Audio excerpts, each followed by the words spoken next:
आप सभी को अहोई अष्टमी की बहुत बहुत शुभकामनाएं। अहोई का व्रत मनाने की क्या विधि है, आइए देखते हैं।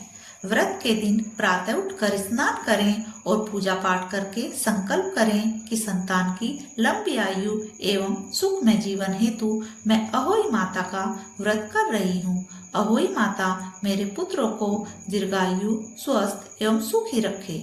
अनहोनी को होनी बनाने वाली माता देवी पार्वती है, इसीलिए माता पार्वती की पूजा करें। अहोई माता की पूजा के लिए गेरू से दीवार पर अहोई माता का चित्र बनाएं और साथ ही शाऊ और उसके साथ संतानों का चित्र भी बनाया जाता है।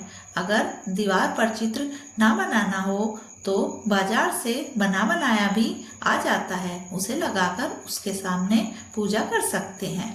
इस चित्र के सामने अनाज, मुख्य रूप से चावल, मूली, सिंघाड़े आदि रखते हैं और सुबह दिया रखकर कहानी पढ़ी जाती है।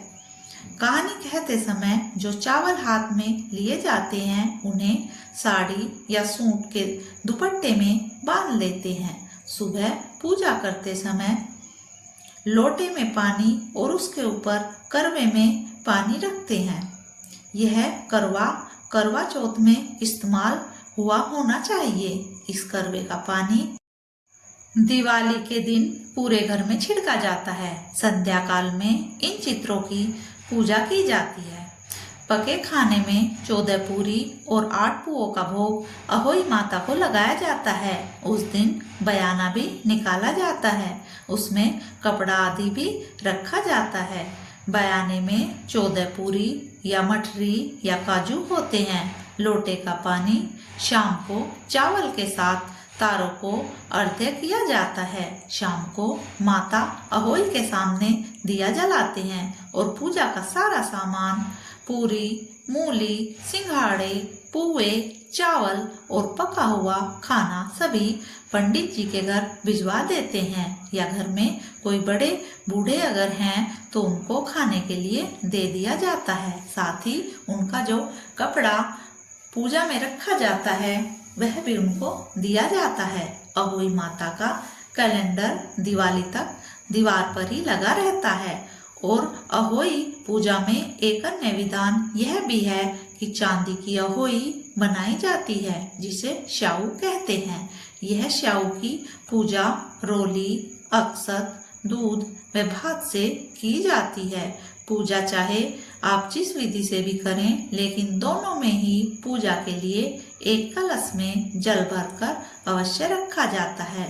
पूजा के बाद अहोई माता की कथा सुनी जाती है और यह जो शाऊ होती है उसे भी पूजा करने वाली जो औरतें हैं वह अपने गले में पहन लेती हैं, जिसे दिवाली तक पहना जाता है। दिवाली के बाद उसे उतारकर फिर से रख दिया जाता है। हर साल उसमें 2 बच्चे बोलते हैं, उन्हें छोटे छोटे दाने चांदी के डाले जाते हैं। तो उसी हिसाब से जितनी संतानें होती हैं उतने ही दाने हर साल बढ़ाए जाते हैं। जब कोई नया शादी होती है घर में या नया बच्चा आता है तब वह अहोई और ज्यादा बड़ी हो जाती है, उसमें दाने और बढ़ जाते हैं। पूजा के पश्चात माँ के पैर छुए जाते हैं और उनका आशीर्वाद लिया जाता है। इसके पश्चात जो व्रत रखने वाला है वह अन्न जल ग्रहण करता है। अगर घर में कोई नया सदस्य आता है, यानी कि बच्चा होता है या शादी होती है, तो उसके नाम से अहोई माता का कैलेंडर उस साल अलग से लगाया जाता है। यह कैलेंडर या चित्र जहाँ हमेशा का अहोई माता का चित्र होता है उसके बराबर में लगाते हैं। जब कोई नया बच्चा होता है घर में, उस साल कुंडारा बोलते हैं, कुछ जगह कुंडवारा भी बोलते हैं, वह भरा जाता है। कुंडवारे में 14 कटोरियाँ, सरियाँ, एक लोटा, एक जोड़ी कपड़े, एक रुमाल रखते हैं। हर कटोरी में 4 बादाम, एक छुआरा, टोटल 5 रखते हैं और लोटे में 5 बादाम, 2 छुआरे और रुमाल रखकर पूजा करते हैं। यह सारा का सारा सामान माँ को दिया जाता है। अगर कोई घर में बड़ा व्रत नहीं है तो यह पंडित जी के यहाँ पहुँचा दिया जाता है।